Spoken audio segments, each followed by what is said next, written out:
Well, in preparing for Easter, we've been looking at some statements that Jesus made to clarify his identity, to solidify who he was. These were the ways he chose to describe himself. Remember, John was a gospel written that was apologetic about the defense of who Jesus Christ is, both fully man and fully God. And throughout the Gospel of John, we see several statements where Jesus says, "I am," and it's followed by a description. We began this series looking at a couple times where Jesus says this "I am," but it's not followed by anything. And my premise or my hypothesis about those was that Jesus was declaring he is God in John 6 when he spoke to the disciples on the boat and said, "I am, don't be afraid."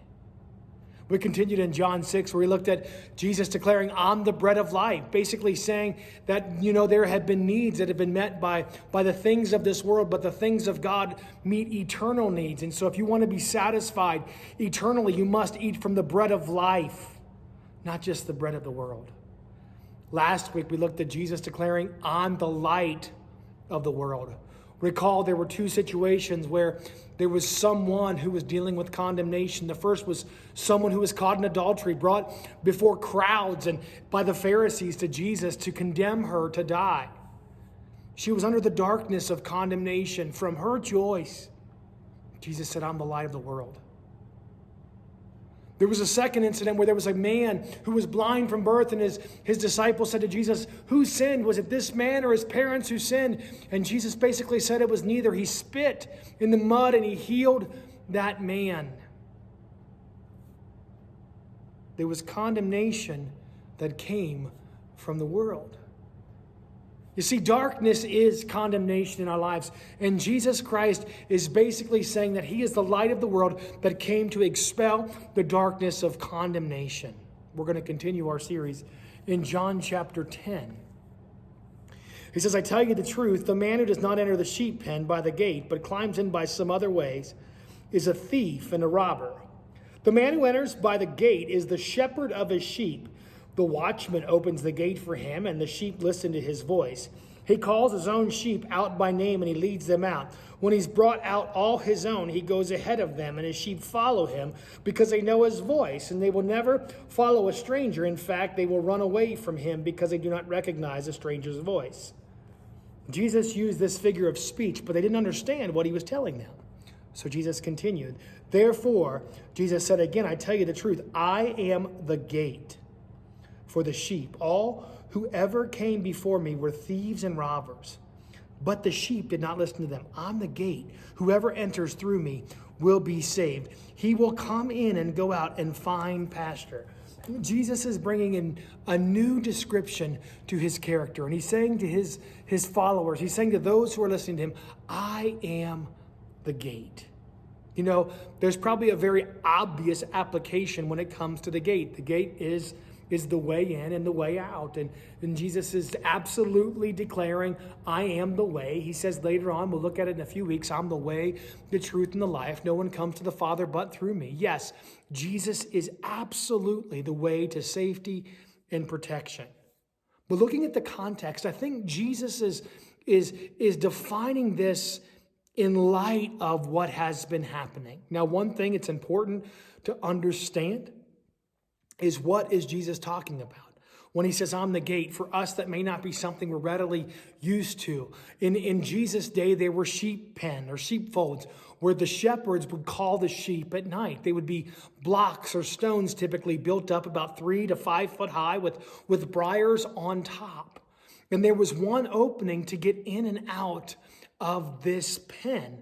And that pen was for safety from any predator overnight. The shepherd would call their sheep into the pen and they would stay there overnight. And Jesus, probably standing by one of those very pens, he's saying, "I am the gate. I'm the way in." But if we look at John chapter 9, we see he's not just talking about this physical access, but he's talking about what has been happening. So in John chapter 9, last week we talked about that blind man who was healed. One would think once a blind man was healed, he went to the pool and came and showed himself to the priest, everything would have been fine. Instead, there was an extensive investigation that we see in John chapter 9. They talked to the man, they talked to his parents, they talked to the man, the Pharisees, trying to figure out what happened. Listen to what it says. He replied, whether he is a sinner or not, I don't know. But one thing I do know, I was blind, but now I see. They asked him, what did he do to you? How did he open your eyes? He answered, I've told you already, and you do not listen. Why do you want to hear it again? Do you want to become his disciples too? Then they hurled insults at him. You are this fellow's disciple. We are disciples of Moses. We know that God spoke to Moses, but as for this fellow, we don't even know where he comes from. The man answered, now that is remarkable. You don't know where he comes from, yet he opened my eyes. We know that God does not listen to sinners. He listens to godly persons who do his will. Nobody has ever heard of opening the eyes of a man born blind. If this man were not from God, he could do nothing. To this they replied, you were steeped in sin at birth. How dare you lecture us? And they threw him out. Think of this story. There's a man who has been condemned by being blind from birth. People have been accusing him for his whole life, his parents for their whole lives of sin that have caused this ailment in his life. Jesus Christ came and radically changed him. He allowed him to be healed from blindness. And what was the result? The result was further condemnation from men. The Pharisees couldn't handle the fact that Jesus, of all people, did this. They couldn't handle the fact that this poor guy, can you think of him? I mean, all he's doing is living his life. He's been blind from birth. Someone comes along, they heal him. They want him to lie. They want him to fabricate something in order to indict Jesus. But this man says, all I can say is that one came. And when he touched me and I obeyed him, I could see. And because of this, the Pharisees kicked him out. You see, there's an interesting parallel. John chapter 10 began with the story of the Pharisees that called the Pharisees thieves and robbers. I mean, there's something that's happening. Pharisees were shepherds for the people of God. They were the ones that led God's people into the truth, yet they were distorting the truth in this man's life. And they kicked him out. And Jesus then heard that they'd thrown him out. And when he found him, he said, do you believe in the Son of Man? Who is he, sir? The man asked. Tell me that I may believe in him. Jesus said, you have now seen him. In fact, he's the one speaking with you. Then the man said, Lord, I believe, and he worshiped him. Jesus said, for judgment I've come into this world so that the blind will see, and those who see will become blind. Some Pharisees who were there with him heard him say this and asked, what, are we blind too? And Jesus said, if you were blind, you would not be guilty of sin. But now that you claim you can see, your guilt remained. You see, the Pharisees and Jesus were ushering people into the position for God's presence. The Pharisees were using the law and Moses and saying, this is the way. And they couldn't comprehend Jesus Christ, who was the one prophesied about, who was the one that was to come. They couldn't handle that his teachings differed from what they expected. And they began to exclude people from the sheep pen. Jesus is saying, on the gate, the only way to the things of God, the only way to the providence of God, the only way to the protection of God, the only way to the plans of God is through me. I will be the gate. Let me be the gate in your life. You see, even today, we're attacked by Pharisees. We're attacked by thoughts. We're attacked by teachings who want to climb over the wall to steal the sheep. John 10, verse 10 says, the thief comes only to steal, kill, and destroy. I've come that they may have life and have it to the full.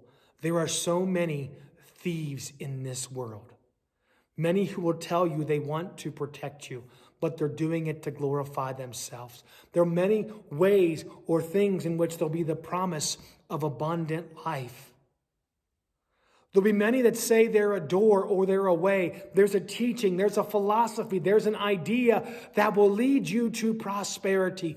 But we must make sure Jesus Christ remains the door. He remains the gate on our lives that guards what goes in and guards what comes out. That everything that I do, that every pursuit that I make, it goes through the gate that is Jesus Christ. People are often led astray deceitfully. They're often led astray by thoughts and imaginations that captivate them. They come deceitfully and they become the gate. They become the shepherd. Child of God, follower of Christ. It's so important that we recognize Jesus Christ, who is the gate. He's the way in and the way out. He is what guards and protects. He is what preserves and promises abundant life for you and for me. The Lord bless you and keep you. May he make his face shine upon you, be gracious to you, may he turn his face toward you, and grant you his peace. And may you always keep Jesus as the gate. Be blessed.